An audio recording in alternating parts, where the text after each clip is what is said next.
রাতে শোয়ার আগে মনে মনে চিন্তা করি সকালে যেন কি কাজটা করতে হবে, কোনটা ইম্পর্টেন্ট আগে সেটা করতে হবে। তো যে কথা সেই কাজ, রাত পোহালেই শুরু হয়ে যায় ব্যস্ততা। গেলাম একটু ব্যাংকের মধ্যে, ওখানে একটু কাজ ছিল, মানে কয়েকটা বিল ছিল আর একটু কাজ ছিল ব্যাংকের মধ্যে। মেয়ের বাবা তো কাজ বন্ধ করে যাবে না, তো ওগুলো আমাকে দেখতে হয়। তো গেলাম ব্যাংকের মধ্যে। এই তো, আসসালামু আলাইকুম, সবাইকে জানাই শুভ সকাল শারমিন ব্লগের পক্ষ থেকে। সবাই কেমন আছেন? আশা করি কাছে কিংবা দূরে যে যেখান থেকে আমার ভিডিও দেখতেছেন সবাই আল্লাহর রহমতে ভালো আছেন, ভালো থাকেন। সবসময় মনে প্রাণে একদম মন থেকে দোয়া করি সবার জন্য। তো এই তো ব্যস্ততা শুরু হয়ে গেল, যাচ্ছি একটু মার্কেটে, টুকিটাকি সাপ্তাহিক বাজার। প্রত্যেকদিন তো দেখা যায় এক দুইটা মিসিং থাকি করি। আর বিশেষ করে জামার যে কাজে নেয় একটা খাবার পানে, ওটা আনতে যাইতে হয়। একটা আনতে গেলে তো মার্কেটে আর একটা নিয়ে বের হয় না, দুই তিনটা তো অবশ্যই নিতে হয়।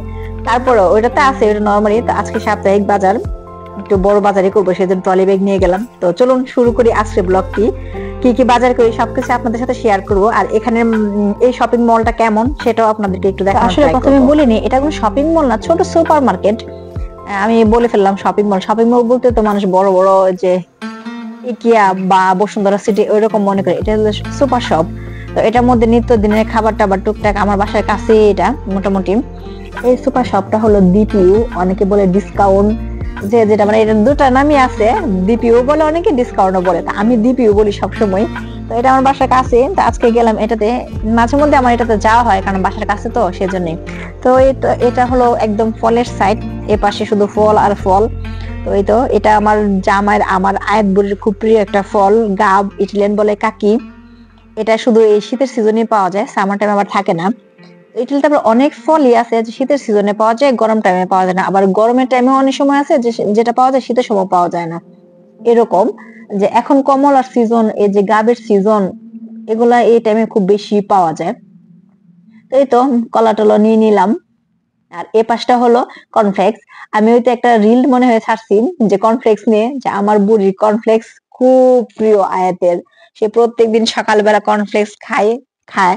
তো দেখা যায় মাঝে মধ্যে সে বিকাল বেলাও খায়, তার এত প্রিয়। তো সেই জন্য আমি কয়েকটা ব্র্যান্ডেরই নিয়ে রাখি, মানে কয়েক আইটেমেরই আছে, ছোট আছে, বড় আছে, বল সাইজের আছে। বেশিরভাগ সময় যখন যেটা খাইতে মনে চায় সেটা নিয়ে রাখি। আর কফি, এই যে এটা নিলাম কফি। আপনারা হয়তো সবাই জানেন যে শারমিন আপু ভাবি তার কফি খুব প্রিয়, আমি হচ্ছে কফি লাভার। তো সেজন্য কফি, আর আগে আমি একটা বলছিলাম ব্লগে যে আমার বাসায় কফি এমন কোন ব্র্যান্ড বাদ নাই যে নাই, সব আইটেমেরই আছে। মাঝে মধ্যে বাইরে যেতে মনে না চলে নিজে বানায় খাই। আর প্রত্যেকদিন তো বাইরে যদি যাওয়া হয় তাহলে তো খাই, সেটা তো বলার অপেক্ষা রাখে না। এই তো, এটা হলো পোড়াই জুড়ে। এই পাশটা হলো ডিম। এই যে এক বাঙালি ভাবি ডিম নিতেছে, ডিম আটা চিনি তিনটা একসাথে।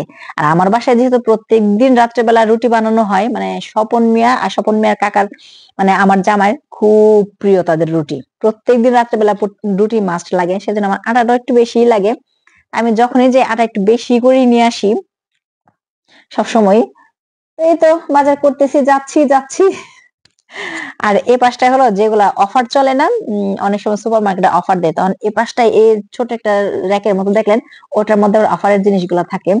আর এটা হলো দুধ, ওই যে ছোট বুড়ি আয়াত বুড়ির জন্য কনফ্লেক্স নিলে তো দুধ নিতেই হয়, কি দিয়ে খাবে সেজন্য। আর তার প্রিয় ফেভারিট ওই যে চকোলা, তো এটাকে কি বলে আয়াত? এটা কি বলো? ইয়োগর্ট। কি এটা? ইয়োগর্ট। হ্যাঁ, আয়াতের প্রিয় ইয়োগর্ট। এই যে আমি এডিটিং করার সময় আয়াত বুড়ি কিন্তু ঠিকই চলে আসছে। এখন তার সাথে কথা বলতেছিলাম। এই তো টুকটাক আরো কত কিছু নিত্যদিন লাগে। এটা হলো ফরমাজো, পাস্তা খাইলে তো ফরমাজো লাগবেই, সেটা ফরমাজো নিলাম একটা।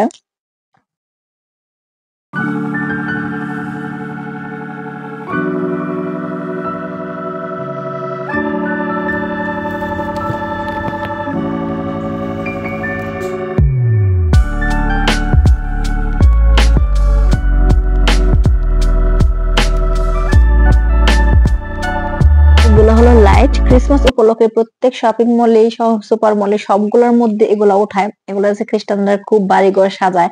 তো একবার একবার বলছিল মামা এগুলো নিয়ে এসো তো বাসায়, ছোট বাচ্চা তো বল টল খেলার মতো, তো দেখতেছিলাম আর আপনাদেরকেও দেখাইতেছিলাম। আর এটা হলো ওই যে ক্রিসমাস বা বোনাটাল, খ্রিস্টানদের জানেনি এই পুতুলটা, তো সেটাও দেখালাম। এই তো মার্কেট থেকে একদম বের হয়ে পড়লাম, এখন যাচ্ছি এই তো ট্রলে ব্যাগ ফুল ভরে গেছে এবং সাথে একটা পলিথিনও। তো একটু টায়ার্ড হয়ে গেছি, একটু রেস্ট নিয়ে নিলাম। তো দেখেন পরিবেশটা কত সুন্দর, প্রত্যেকটা গাছের পাতা একদম হলুদ হলুদ, খুবই সুন্দর। এই তো বাসায় চলে আসলাম, কি কি বাজার করে আনলাম সেটাই, এই যে হাবি জাবি কলকলাবি কত কিছু। তো সবকিছু মিলে এই ছিল আজকের ব্লগ। সবাই ভালো থাকবেন, সুস্থ থাকবেন।